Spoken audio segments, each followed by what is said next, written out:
Settle in now. Good. Let the weight of the moment settle around us. We are turning our attention now to a monumental period in history, a chronicle written in the dust of distant battlefields and the ambition of a single, extraordinary man. We are going to explore the Gallic Wars. Do not feel the need to rush. History is a patient thing, waiting for us to approach it slowly, with the quiet reverence it deserves. The text before us is old, heavy parchment, bound in leather that has darkened and softened with the passage of 2,000 years. Take a slow, quiet breath. You can almost perceive the faint, dry scent of ancient ink and the gentle, earthen smell of aged paper.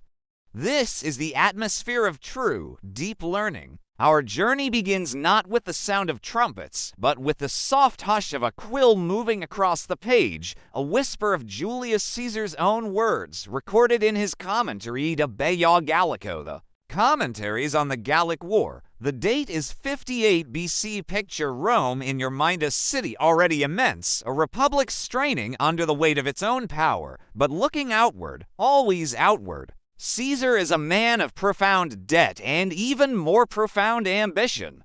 He is consul, the highest office, but his power is fragile, requiring constant validation and renewal.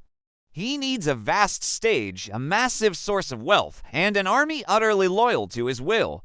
He finds that stage across the Alps, in the territory the Romans called Gallia, or Gaul. Gaul was, to the Romans, a land of mystery, of immense, dark forests, and of fierce, independent tribes, the Celtae or Celts. It stretched from the Rhine River in the east all the way to the Atlantic Ocean. It was a place of potential danger and unimaginable riches.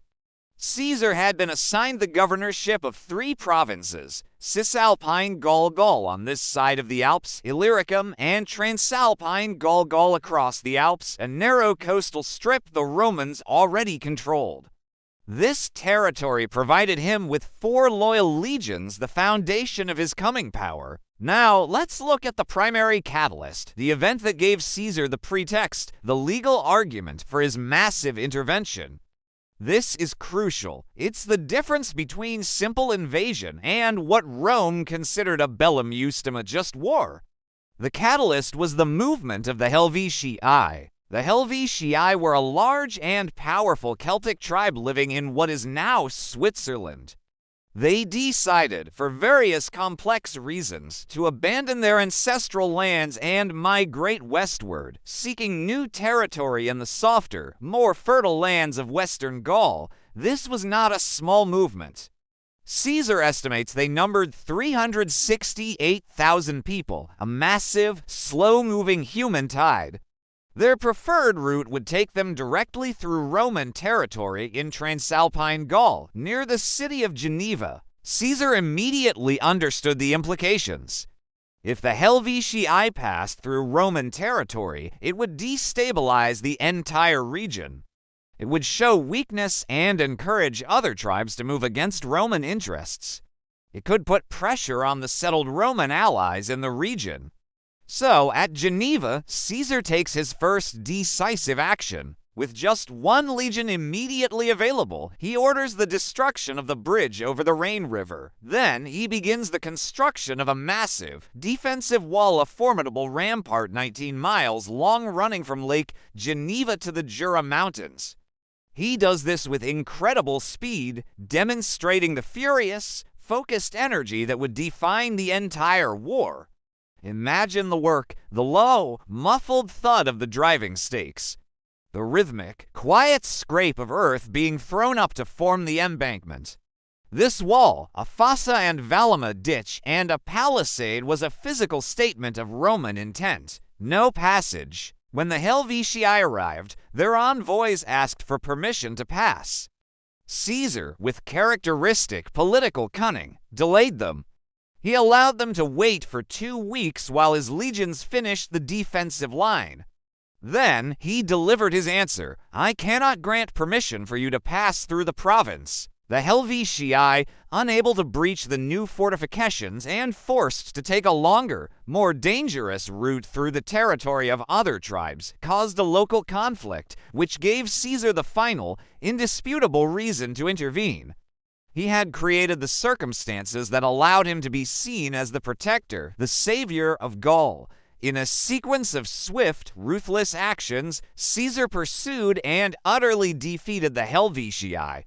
He shattered their migration, forced them to surrender their weapons, and commanded them to return to their original territory to rebuild their villages. This act, the defeat of a massive migration, was more than a military victory. It was a powerful statement of Roman authority that echoed across the entire continent.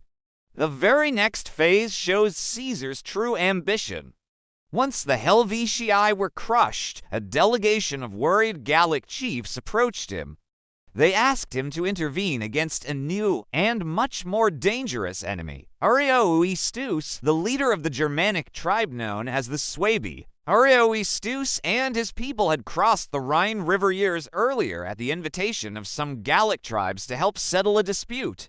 Having defeated the locals, Ariovistus simply stayed, taking land and demanding hostages, essentially establishing himself as a brutal, permanent master in Gaul. His very presence was a threat to the balance of power. Caesar recognized this opportunity instantly. To fight Ariovistus was to cement his reputation as the defender of Gaul against the barbarians, and more importantly, it was the chance to define the Rhine River, the great natural barrier, as the eastern border of Roman influence. The campaign against Ariovistus was defined by tension and speed. Caesar moved his legions rapidly northeast. There was a moment of deep anxiety among his own men, rumors of the gigantic size and ferocity of the Germanic warriors. Caesar addressed his men with a famous speech, a quiet, soft-spoken, but utterly firm declaration of resolve. He stated that if the rest of the army hesitated, he would march with his favorite legion, the 10th, and face the Germans alone. This act of confidence immediately shamed and energized the entire army. The two forces met in a tense, final battle. The Germans formed a massive, interlocking phalanx, a solid wall of shields. The battle was fought hand-to-hand, a furious, close-quarters struggle that tested the discipline of the legions to its absolute limit.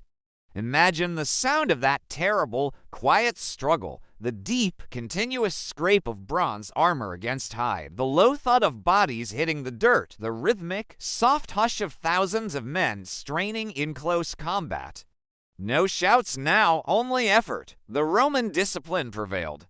The legions were able to break the German formation, turning the solid wall into a panicked, fragmented retreat.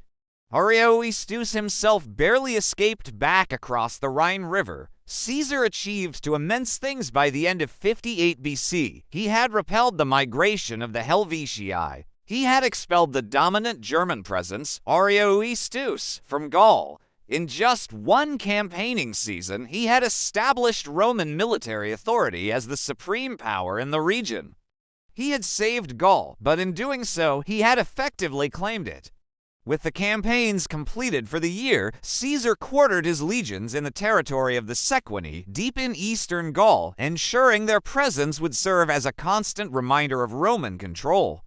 He himself returned to Cisalpine Gaul for the winter, ready to manage his political alliances in Rome and prepare for the inevitable future conflicts. The Gallic Wars had truly begun.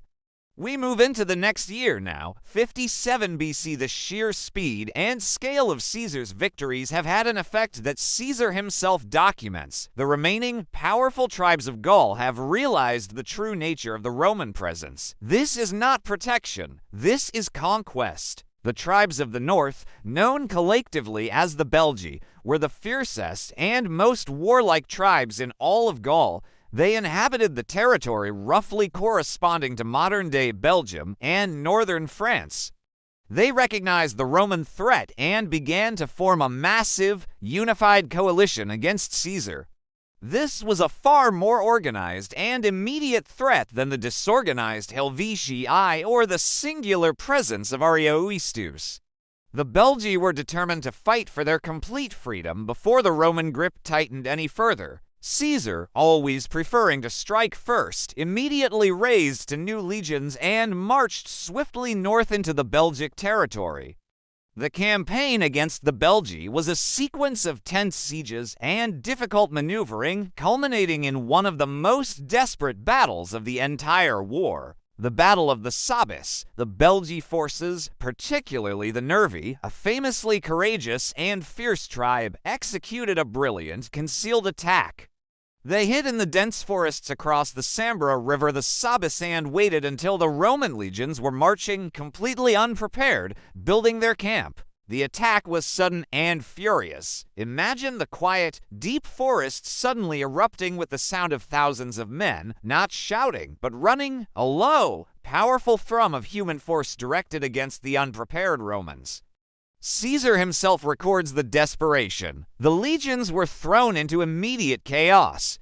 The commanders had no time to issue orders. The men had to rely entirely on their training and their discipline to survive.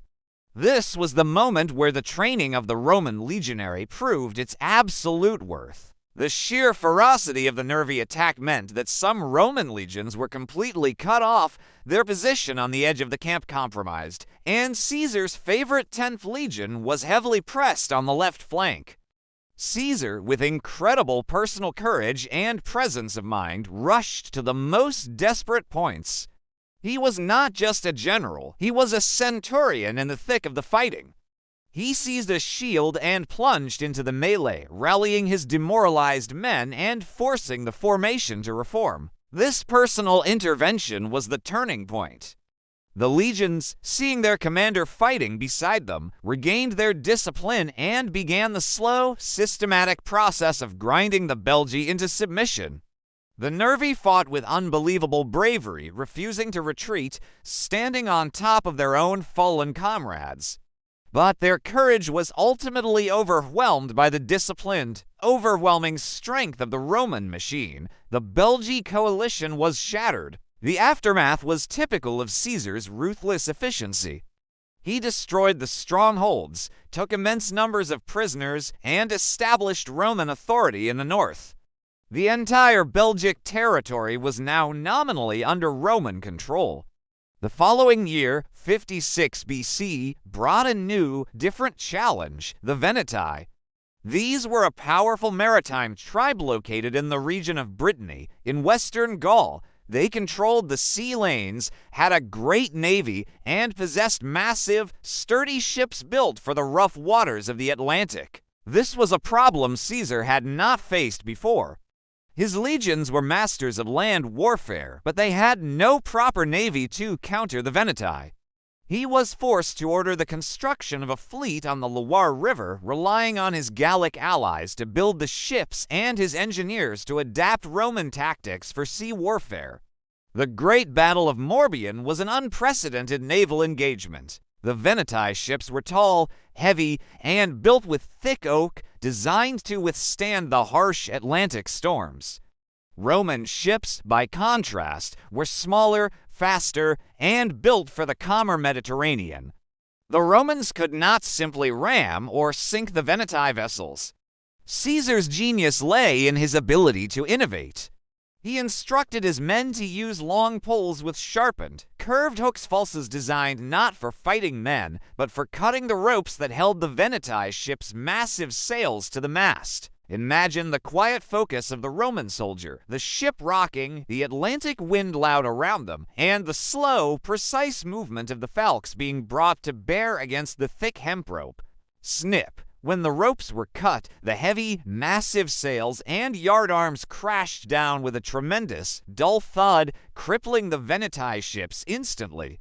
The loss of maneuverability and the strong current made them vulnerable to Roman boarding parties. The sea battle turned into a series of small, intense land battles fought on the decks of the crippled Veneti vessels.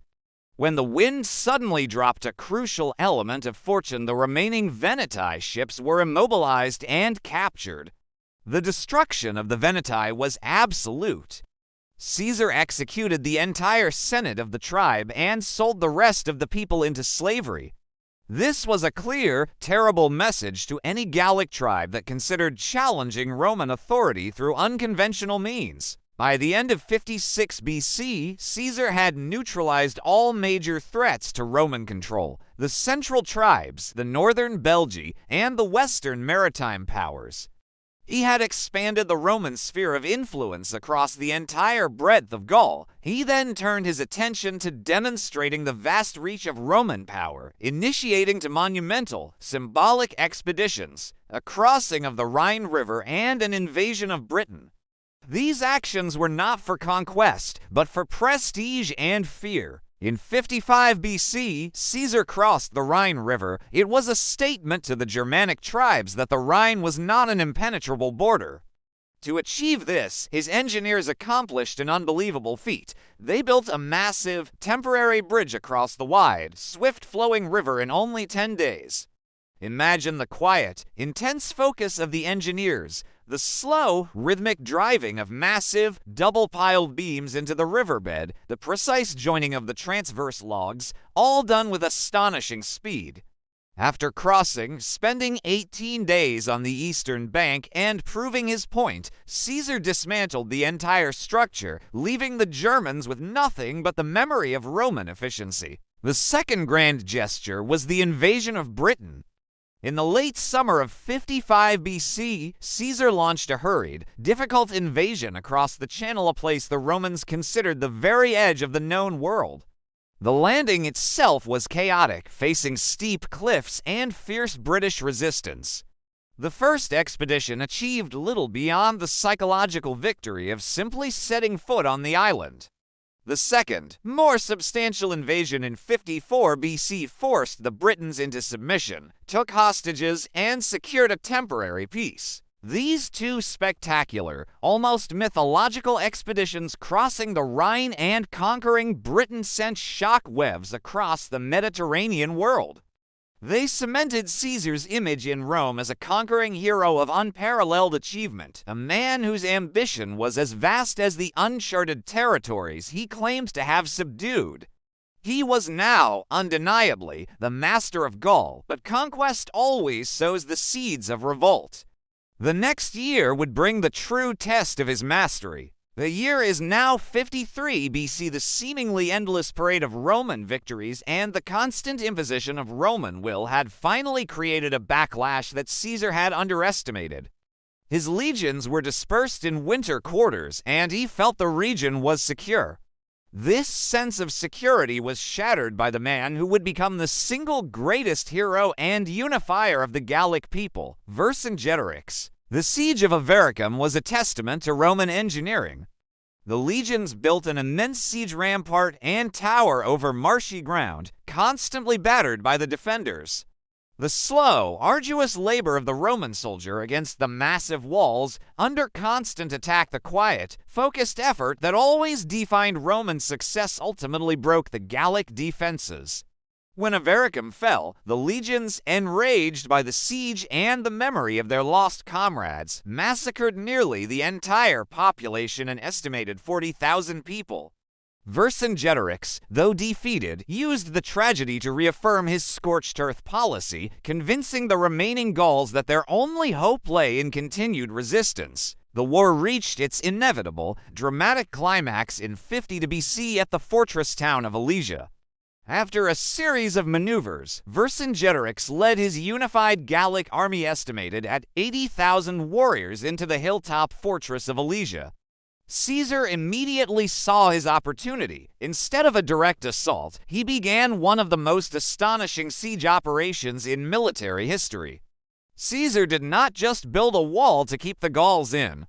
He built a massive, concentric rings of fortifications. The inner circumvallation, a ring of defensive earthworks, towers, ditches, and traps stretching 10 miles around Alesia, built to starve the 80,000 Gauls inside the fortress. The outer contravallation, a second, massive ring of fortifications stretching 14 miles around the first ring, built to defend the besieging Roman army, which numbered less than 50,000 men from a massive Gallic relief army that was known to be gathering. Imagine the work: The quiet, continuous digging of the deep ditches, the rhythmic thudding of the sharpened wooden stakes being planted, the Sippy and Lily, ingenious, concealed traps all performed with relentless, non-stop discipline. The Romans were now the besiegers, but also the besieged. They were trapped between the starving army inside Alesia and the massive, gathering relief force outside. The final days were defined by desperate assaults from both sides. Vercingetorix launched attacks from within the fortress, while the Gallic relief army, estimated at over 150,000 men, hammered the outer Roman defenses. The Romans fought onto massive fronts, pushed to the absolute breaking point. At one moment, the Gallic relief forces found a weak point in the outer defenses. Caesar, once again, rushed to the point of greatest danger. He mounted his horse, discarded his scarlet general's cloak for a plain military garment, and led a decisive counterattack. Seeing Caesar himself charging, his face streaked with dust and determination, was the final, devastating psychological blow to the Gallic forces. The relief army broke. The Gallic revolt was over. Vercingetorix, realizing the finality of the defeat, made a tragic, noble decision. To save his people from massacre, he rode out of Alesia alone. He approached Caesar's camp, dismounted, and laid his arms, his armor, his sword, his helmet at Caesar's feet, a final, total act of surrender. It was the end of Gallic independence.